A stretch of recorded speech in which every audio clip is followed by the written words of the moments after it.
말씀은 여호수아 14장 12절에서 15절 말씀을 함께 보도록 하겠습니다. 그날에 여호와께서 말씀하신 이 산지를 지금 내게 주소서.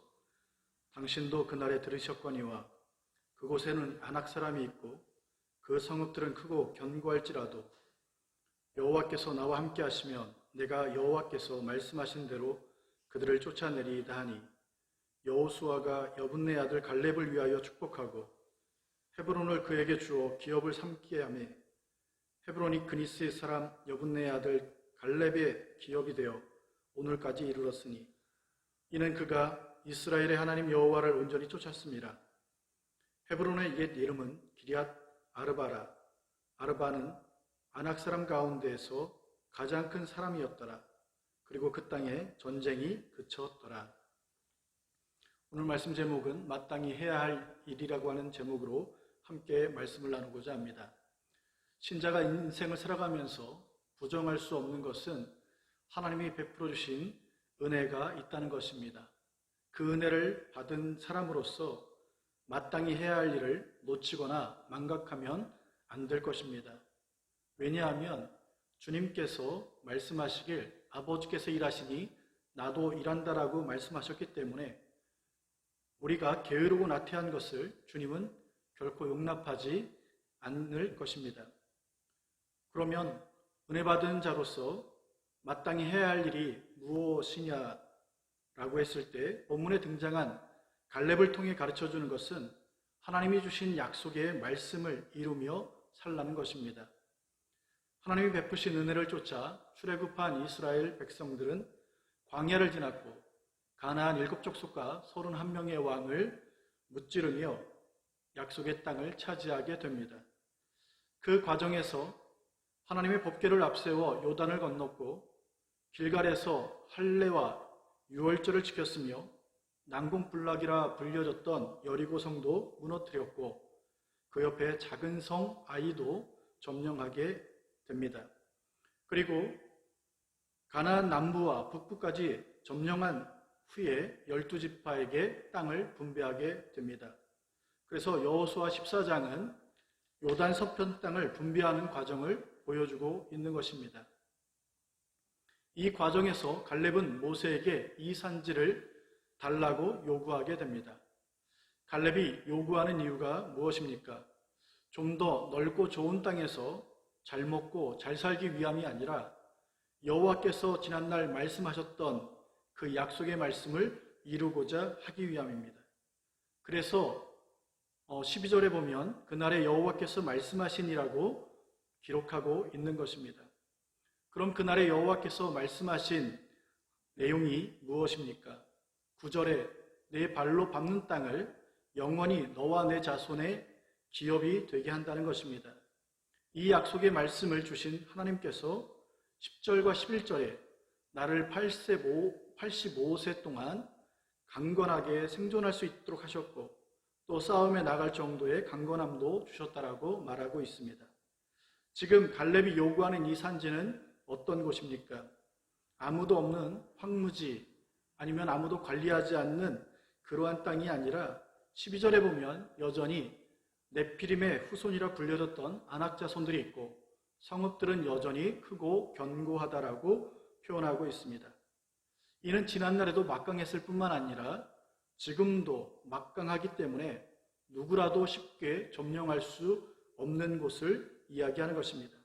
그럼에도 갈렙은 하나님이 주신 약속을 따라 그들이 아무리 막강한 힘을 가졌다 할지라도 하나님이 함께 하시면 내가 그들을 쫓아내고 그 땅을 취할 수 있다라고 하는 모습으로 나아가게 됩니다.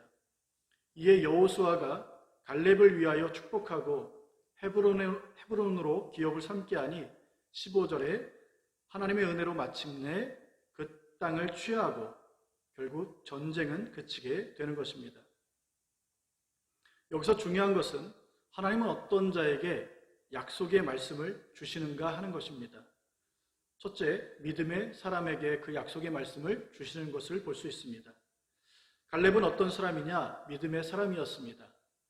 12정탐꾼이 40일 동안 약속의 땅을 정탐하고 돌아와 보고할 때 10명은 그 땅 거민은 강하고 성읍은 크고 견고하며 네피림 후손까지 보았기 때문에 우리는 그들 보기에도 스스로 메뚜기와 같다고 보고하면서 그 땅을 악평하기 시작했습니다.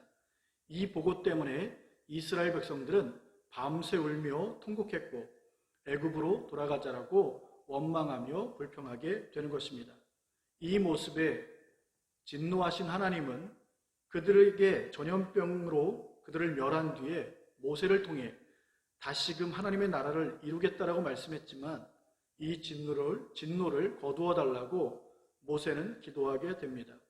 이 기도에 하나님이 응답하사 하나님이 내리실 진노는 거두게 되지만 원망했던 이스라엘이 40일 정탐한 것을 두고 하루를 1년으로 계산하여 40년간 그 죄악을 광야에서 담당하게 하십니다. 그 죄악을 담당하기 함으로 인해서 결국 20세 이상의 모든 하나님 앞에 진노를 일으켰던 자들은 광야에서 죽게 됩니다.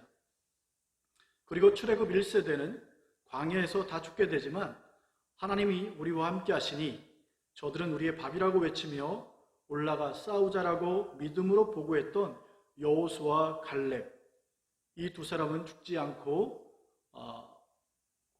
출애굽 2세대 광야 세대와 함께 약속의 땅에 들어가게 되는 것입니다.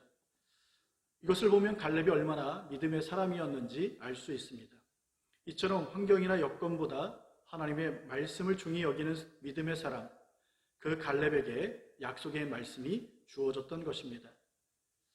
하나님은 어떤 자에게 약속의 말씀을 주시는가 보니까 두 번째는 성실한 마음으로 여호와께 충성을 다한 자에게 주시는 것을 볼 수 있습니다. 갈렙은 7절과 8절에 성실한 마음을 가졌고 여호와께 충성을 다한 자라고 기록하고 있습니다. 성실한 마음으로 충성한 삶을 한마디로 표현하면 온전한 삶이라고 이야기할 수 있을 것입니다. 그래서 14절에 갈렙이 여호와를 온전히 쫓았다라고 표현하고 있습니다. 물론 온전이란 하나님 수준에서 100% 완전하다라고 하는 말은 아닐 것입니다. 갈렙의 성실한 모습과 충성의 삶이 하나님 마음에 기쁨이 되었다는 것을 이야기하는 것이죠. 이런 갈렙에게 하나님은 약속의 말씀을 주신 것입니다.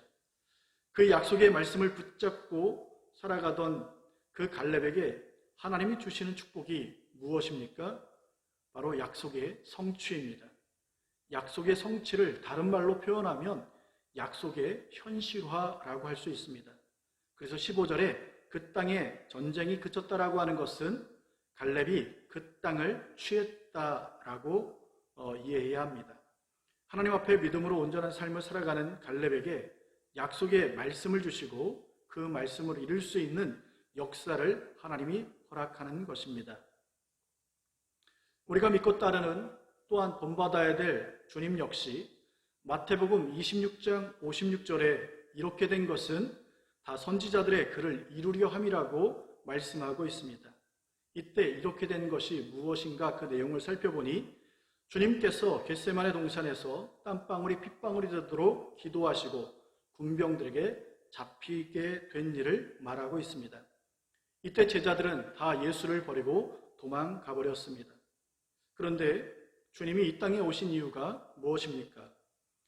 주님이 겟세마네 동산에서 땀방울이 핏방울이 되도록 눈물을 흘리신 그 이유, 그날 밤 군병들에게 잡히신 그 이유, 후에 십자가에 달려 죽으신 이유가 무엇이냐는 것입니다.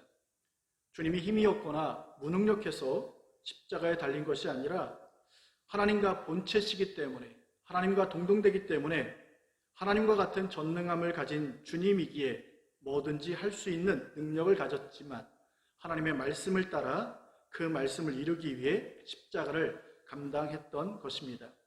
이것이 선지자들의 글을 이루기 위함입니다. 하지만 제자들은 이 일에 실패했던 것이죠. 그래서 주님을 버리고 도망가게 된 것입니다.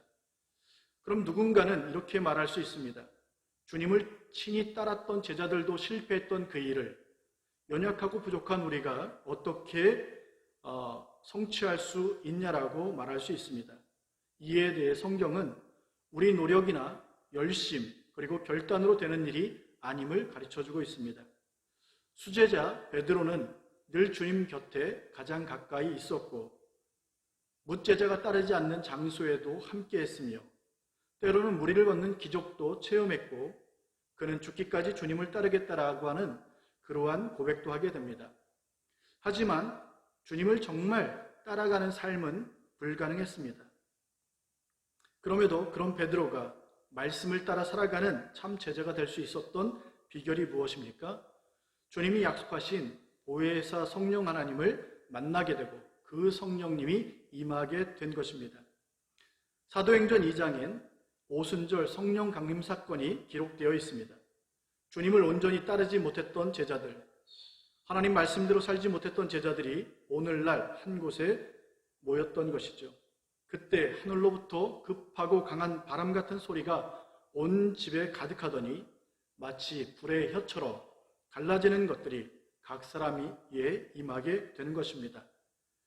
그들이 다 성령의 충만함을 받게 된 것입니다. 그러자 제자들의 삶이 어떻게 바뀌게 됩니까?